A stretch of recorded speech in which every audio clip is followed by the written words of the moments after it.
Rends-moi justice, ô mon Dieu, défends ma cause contre un peuple sans foi. Tu es ma forteresse, pourquoi me rejeter? Pourquoi vais-je assombri, pressé par l'ennemi? Envoie ta lumière et ta vérité, elles me guideront, elles me conduiront jusqu'en ta demeure. J'avancerai jusqu'à l'autel de Dieu, j'irai vers Dieu qui me fait danser de joie. Pourquoi te désoler, ô mon âme? Pourquoi gémir sur moi? Espère en Dieu. De nouveau, je te rendrai grâce. Il est mon Sauveur et mon Dieu. Que la grâce et la paix soient avec vous tous. Le Seigneur nous accueille en ce 5e dimanche du temps de Carême, Judica. Il nous accueille pour lui confier nos vies confinées, nos peines et nos joies. Et il se laisse trouver dans la lecture, dans le livre de Job, par laquelle nous terminons ce matin la série de prédications du Carême 2020. Nous nous sommes appuyés sur le livre d'Alain Ouzio, Job ou le problème du mal, et qui continuera à nourrir nos lectures au-delà de ce dimanche. Soyez toutes et tous les bienvenus. Rendons-nous maintenant disponibles pour cette célébration en chantant le psaume 92 « Oh, que ces choses belles !»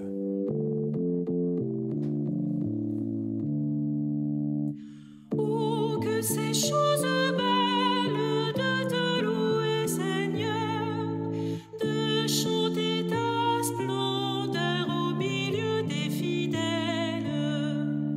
Quand le jour vient de naître, d'annoncer ta bonté et ta fidélité quand la nuit va paraître.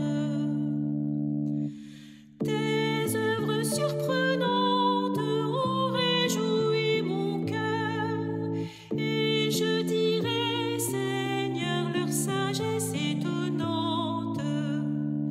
Tes pensées sont profondes, plus il les étudie, plus l'homme est interdit, ta main garde le monde. Si les méchants fleurissent comme l'ivraie des champs, et si les arrogants, les projets réussissent, c'est pour qu'ils disparaissent par la mort emportée, et que soient dévoilés les plans de ta sagesse. Tu oins d'une huile fraîche le front de ton enfant, on le voit rayonnant, vigoureux comme un cèdre. Sa gloire et sa richesse sont d'orner ta maison, tes fruits chaque saison combleront sa vieillesse.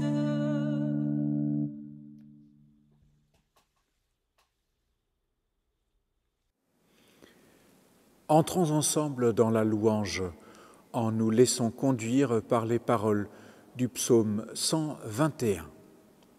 Et pour nous souvenir que la prière de l'Église s'enracine dans celle du peuple d'Israël, nous écoutons le début du psaume en hébreu.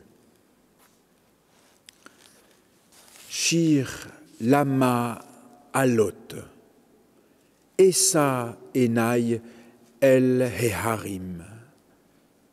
Je lève les yeux vers les montagnes. D'où le secours me viendra-t-il?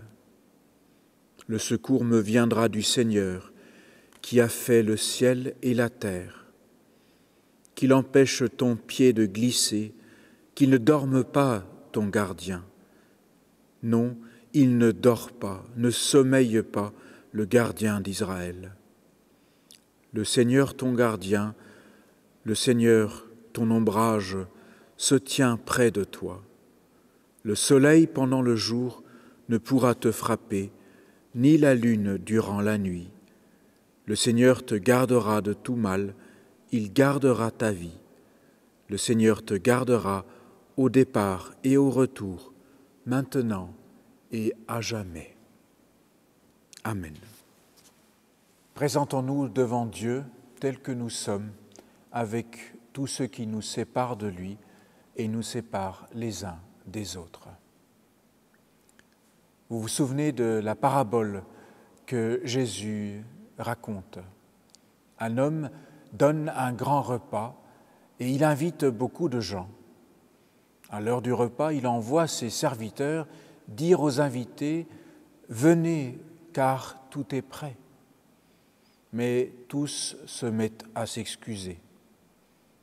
Le maître de la maison dit alors à son serviteur « Va sur les places et dans les rues de la ville et amène ici les pauvres, les infirmes, les aveugles, les boiteux. » Chers amis, lorsque Jésus parle du royaume, il utilise volontiers cette image d'un banquet.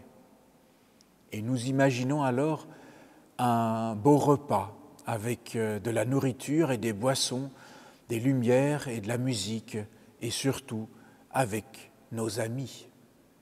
Mais voici que cette parabole se fait incisive. Les autres invités ne seront pas forcément nos amis, mais ce sont les pauvres, les infirmes, les aveugles et les boiteux. Je vous invite à la prière. Seigneur, ton royaume est un banquet que nous partageons avec les pauvres, les infirmes, les aveugles et les boiteux. Il faudrait peut-être que nous commencions à nous y habituer. Alors nous te remettons nos peurs et notre pauvreté. Nous ne pouvons aimer notre prochain car nous sommes trop pleins de nous-mêmes, encombrés par notre orgueil et enfermés dans nos préjugés. Nous te remettons aussi l'infirmité de notre foi. Nous craignons de partager avec notre prochain. Nous avons apprivoisé ton évangile. Nous l'avons réduit à nos propres idées. Nous l'avons limité aux dimensions de notre égoïsme. Et encore, nous te remettons notre propre aveuglement. Nous ne pouvons accueillir notre prochain car nous sommes enfermés dans nos timidités. Nous avons éteint notre regard, fermé nos oreilles, muselé nos paroles. Aie pitié de nous. Tels que nous sommes, Seigneur, nous claudiquons devant ta grâce. Nous invoquons tout simplement ta richesse sur notre pauvreté, ta guérison sur nos infirmités et ta lumière sur notre cécité. Amen. Oui, dit Dieu, mon royaume est pour les pauvres, les infirmes, les aveugles et les boiteux. Mais j'ai vu la pauvreté de ta foi. J'ai vu l'infirmité de ton amour, la faiblesse de ton espérance et l'hésitation de ta marche. Dans mon royaume, il y a une place pour toi. C'est ma grâce qui t'accueille. Alors dépose tes craintes, oublie ta plainte. Relève-toi, tu es fille, tu es fils de roi. Amen.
Nous célébrons le don de la grâce qui nous est fait par le sacrement du baptême. En souvenir du baptême de chacun et de chacune, nous versons un peu d'eau dans la cuve baptismale. En versant cette eau, nous nous souvenons que Dieu veut toujours à nouveau nous faire passer de ce qui nous empêche de vivre à la vie en plénitude, en communion avec lui et les uns avec les autres. Par le baptême qui nous est commun, quelle que soit notre confession, nous sommes à présent un seul corps et un seul esprit. Unis à lui, nous sommes unis les uns aux autres et à la communauté chrétienne de tous les temps et de tous les lieux. Tout au long de notre vie, nous pouvons accueillir la foi de Dieu qui fait jaillir en nous une vie nouvelle. Écoutons la lecture dans le livre de Job au 38e et 42e chapitre, lecture qui nous sera donnée par Anne-Catherine. Du milieu de la tempête, le Seigneur répondit à Job et lui dit : « Qui est celui qui rend mes projets obscurs en parlant sans rien y connaître ? Tiens-toi prêt, comme quelqu'un de courageux. Je t'interrogerai et tu me répondras. Où donc étais-tu quand je fondais la terre ? Renseigne-moi si tu connais la vérité. Qui en a fixé les dimensions ? Le sais-tu ? Ou qui l'a mesuré en tirant le cordeau ? Sur quoi ces bases s'appuient-elles ? Ou qui en a placé la pierre d'angle quand les étoiles du matin chantaient en chœur, quand les êtres célestes lançaient des cris de joie ? Alors Job répondit au Seigneur : « Je sais bien que tout est possible pour toi et que pour toi aucun projet n'est irréalisable. Tu as dit : qui ose rendre mes projets obscurs en parlant sans rien y connaître ? Oui, j'ai parlé de ce que je ne comprends pas, de ce qui me dépasse et que je ne connais pas. Écoute, disais-tu, c'est à mon tour de parler. Je t'interrogerai et tu me répondras. Je ne savais de toi que ce qu'on m'avait dit, mais maintenant, je t'ai vu de mes yeux. C'est pourquoi je retire ce que j'ai dit. Je suis consolée. Alors que je suis sur la poussière et sur la cendre. » On nous a promis une finale et nous avons eu une finale, chers amis. Finalement, Job a été entendu par ce Dieu qui semblait si hostile, si lointain sur l'autre scène. Et il a entendu parler, il a vu la voix de Dieu. L'espoir inébranlable de Job s'est donc réalisé, cette certitude de la présence ultime d'un Rédempteur qui non seulement rachètera son honneur, mais encore lui permettra de le voir. Au chapitre 19 déjà, Job avait ainsi formulé sa confession de foi. « Je sais bien, moi, que mon Rédempteur est vivant, que le dernier, il surgira sur la poussière. Et après qu'on aura détruit cette peau qui est mienne, c'est bien dans ma chair que je contemplerai Dieu. C'est moi qui le contemplerai, oui, moi. Mes yeux le verront, lui, et il ne sera pas étranger. Mon cœur en brûle au fond de moi. » Le Dieu inconnu, le Dieu inconnaissable du prologue du livre de Job s'est donc révélé. Le Dieu qui était sur l'autre scène, hors du champ de ce qui est accessible à la connaissance et à l'entendement, il a parlé. Le Dieu qui semblait être tellement ailleurs qu'il ne nous répondrait jamais, il a répondu. À vrai dire, c'est dès ses tout premiers propos que Job avait été obsédé par cette réponse de Dieu. À aucun moment, il n'a douté de sa présence. L'évidence de Dieu, c'est pour Job l'évidence de sa carence et de son silence. C'est donc parce qu'il croit dur comme fer en Dieu et en la présence de Dieu que Job est obsédé par son absence. D'un point de vue psychologique, cette foi de Job s'exprime sous forme d'une angoisse. Job se demande « Pourquoi Dieu est-il autre que celui auquel je fais et que je faisais confiance ?» Son angoisse, ce n'est pas de se demander si Dieu existe, mais de se dire « Qui est-il ? Pourquoi agit-il ainsi à mon égard ?» C'est cette angoisse qui est donc constitutive du lien fort et passionnel que Job entretient avec Dieu. Nous, aujourd'hui, nous assimilons souvent la foi à une confiance qui nous porterait doucement.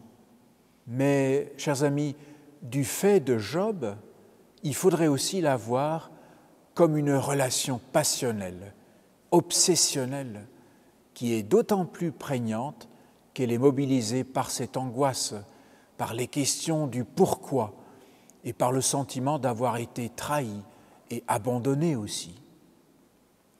Pour Job, ce qui fait de Dieu un tu, c'est le fait qu'il lui crie à sa manière « Mon Dieu, pourquoi m'as-tu abandonné ?» Ou pour le dire autrement, le mal et l'absurde peuvent être des moteurs beaucoup plus forts pour la relation à Dieu que la louange ou la gratitude ou le sentiment d'avoir été sauvé. Cette relation, c'est croire que Dieu est autre que ce que l'on croit à son sujet. Il y a là un curieux paradoxe, chers amis, qu'il faut en effet souligner.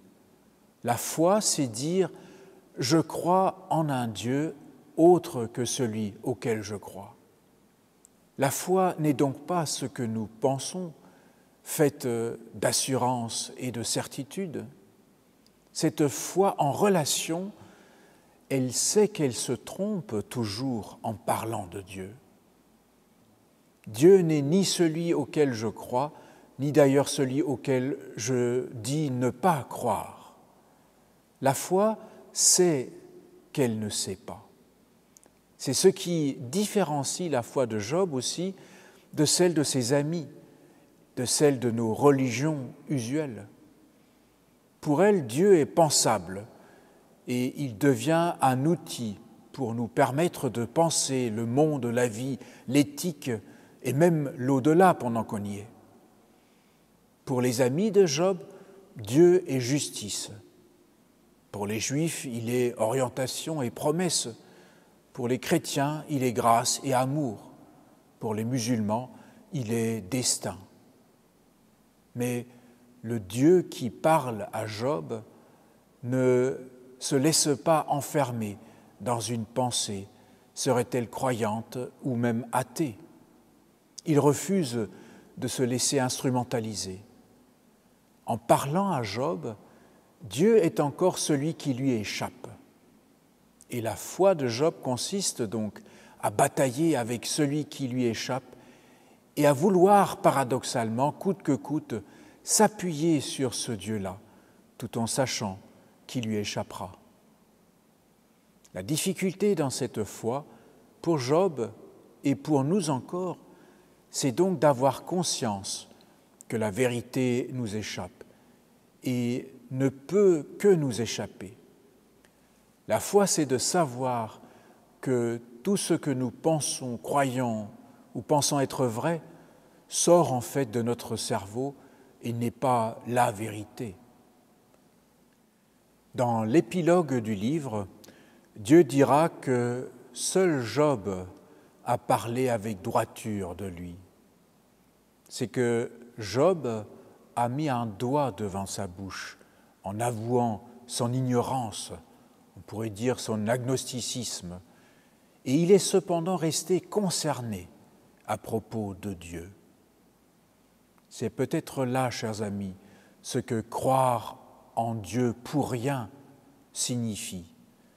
C'est dissocier la foi de l'objet de la foi, c'est-à-dire de Dieu en tant qu'idée religieuse ou philosophique. Ce qui importe, c'est la foi qui est un fait de l'expérience de vie, et non ce que nous pensons être son objet, Dieu. Ce qui nous importe est la foi vécue comme fidélité, la fidélité du Dieu qui vient nous servir. Ce qui nous concerne dans la foi, ce n'est pas qu'un homme puisse croire en Dieu, mais que Dieu puisse croire en l'homme. Le livre de Job anticipe alors l'essentiel de l'évangile de Jésus-Christ. Tout ici-bas reste inscrit dans l'insignifiance, dans la vanité, l'absurde et le non-sens.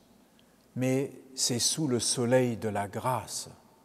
Le monde qui nous paraît absurde est de ce fait transfiguré.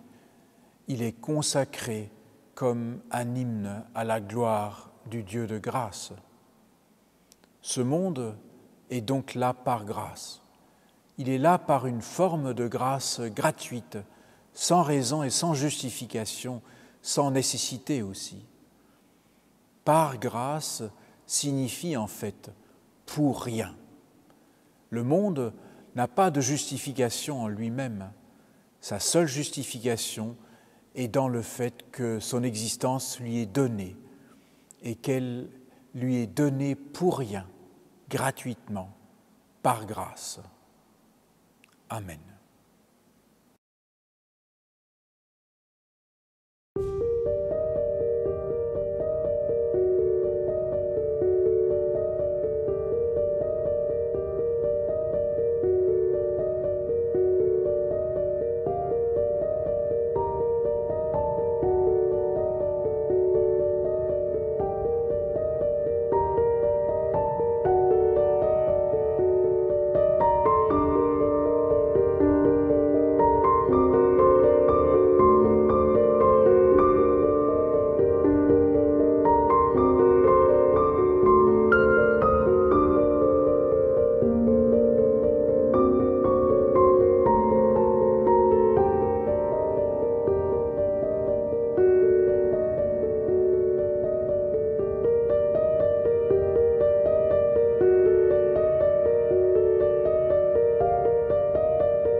Unissons-nous dans l'intercession avec les paroles de prière de notre union d'Église protestante pour ce temps de carême.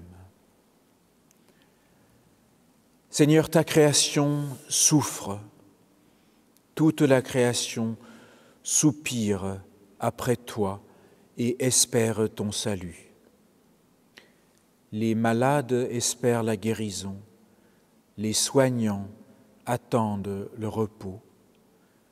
Les affamés sont en quête de nourriture, les réfugiés espèrent un accueil, les persécutés cherchent un refuge. Sois pour tous un abri, une lumière dans la nuit.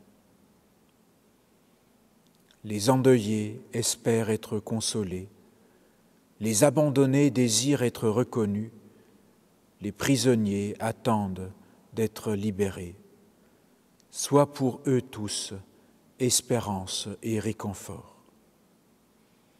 Que les puissants de ce monde sachent donner sans reprendre, dépasser les frontières sans les fermer, respecter les droits sans les bafouer. Transforme leur cœur de pierre en cœur de chair.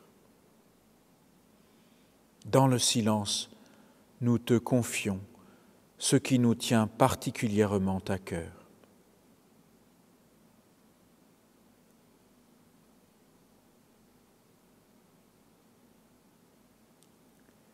Seigneur notre Dieu, ton Fils Jésus-Christ nous a demandé de le suivre sur le chemin de la foi.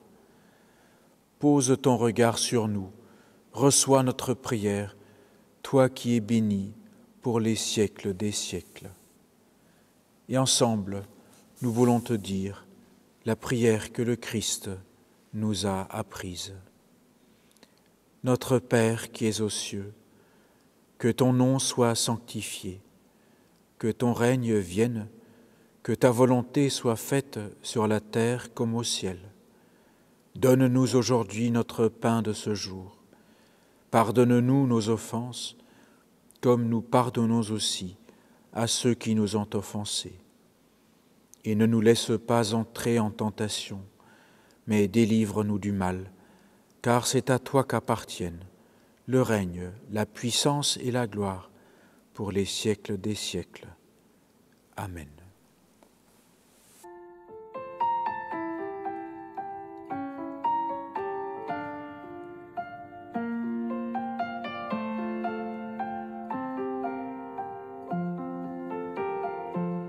J'ai soif de ta présence, divin chef de ma foi, dans ma faiblesse immense, que ferais-je sans toi?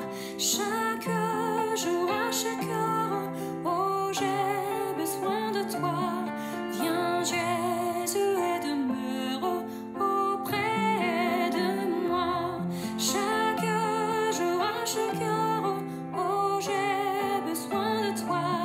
Viens Jésus et demeure auprès de moi. Pendant les jours d'orage, d'obscurité, de froid, quand faiblit mon courage, que ferais-je sans toi?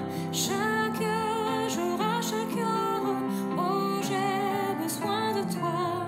Viens Jésus et demeure auprès de moi. Chaque jour, à chaque heure, oh j'ai besoin de toi. Viens Jésus et demeure auprès de moi. Oh Jésus, ta présence, c'est la vie et la paix dans la souffrance et la vie à jamais. Chaque jour, à chaque heure, oh j'ai besoin de toi. Viens Jésus et demeure auprès de moi. Chaque jour, à chaque heure, oh j'ai besoin de toi. Viens Jésus et demeure auprès de moi.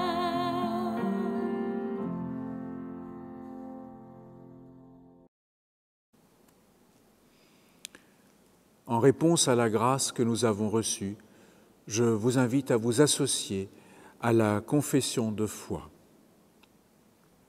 Dire oui à Dieu, c'est dire oui à l'autre différent de moi, avec ses capacités et sa force, mais aussi avec ses faiblesses, ses défaillances et ses fautes. Dire oui à Dieu, c'est dire oui au pardon et à la réconciliation, renoncer s'il le faut à avoir raison pour l'amour de la communion retrouvée. Dire oui à Dieu, c'est dire oui à l'autre et lui tendre la main, non pour oublier, qui peut oublier, mais permettre de sauter les fossés qui se sont creusés, comme on tend la main à celui qui est tombé, et parce qu'il est tombé. Seigneur, apprends-moi à faire le premier pas, à tendre la main par-delà tous les fossés, creusés par l'égoïsme, la susceptibilité, l'orgueil ou l'avidité, sans attendre que l'autre soit prêt à s'amender et à réparer. Toi qui pardonnes sans condition, apprends-moi à pardonner sans condition. C'est ainsi que les inévitables conflits de la vie contribueront à construire une maison pour tous, où l'amour reçu et partagé proclamera la puissance du pardon qui nous est offert dans la vie, dans la mort et dans la résurrection du Christ, notre Seigneur. Amen.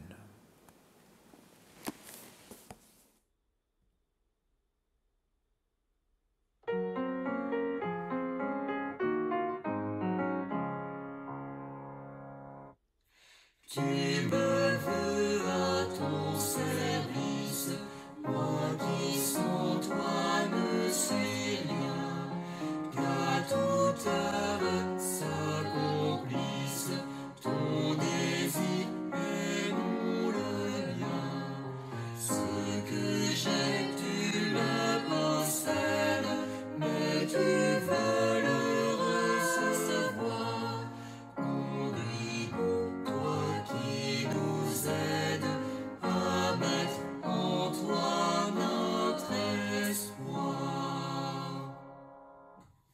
Le plus grand parmi les hommes, tu l'as dit, maître très doux. Sur cette terre où nous sommes, c'est le serviteur de tous. Tu fis mieux que de le dire, quand pour nous tu vas t'offrir. Confond ce cœur qui n'aspire qu'à se faire encore servir. Jésus, si ta main me guide, je marcherai par la foi. Tout chemin sera limpide, tout travail sera pour toi. Je suis prêt pour la bataille, sa douleur et son effort. Je vais où tu veux que j'aille, dans la vie et dans la mort. Recevez la bénédiction de la part du Seigneur. Que le Dieu de l'espérance vous remplisse de joie et de paix dans la foi, pour que vous débordiez d'espérance par la puissance du Saint-Esprit. Il vous bénit celui qui est Père, Fils et Saint-Esprit. Amen. Pour conclure ce culte, je voudrais partager avec vous quelques annonces. D'abord vous dire, si ce n'est pas encore fait, de ne pas oublier de tenir compte de l'heure d'été. Il faudra avancer les aiguilles d'1 heure. Dans le contexte du confinement, bien sûr, les cultes dominicaux au Temple Neuf continuent à être célébrés à huis clos et à être diffusés à partir de chaque dimanche, 10h30, sur templeneuf.org, sur Facebook et sur YouTube. Sur les mêmes supports, je vous invite par vidéo à une prière quotidienne du lundi au samedi, à nouveau à 8h, et qui sera consacrée pour la semaine à venir à terminer le psaume 119. Elle prendra en fait à chaque fois la forme d'une courte étude biblique. Je vous recommande par ailleurs les conférences du Carême protestant sur France Culture, intitulées Coram Deo, Vivre devant Dieu, qui passent à l'antenne le dimanche à 16h et qui sont disponibles en podcast sur franceculture.fr. Vous pouvez également écouter RCF Alsace sur votre radio numérique ou sur Internet. Nous nous retrouvons pour le culte des rameaux, retransmis du Temple Neuf, dimanche prochain à 10h30. Bonne semaine à tous.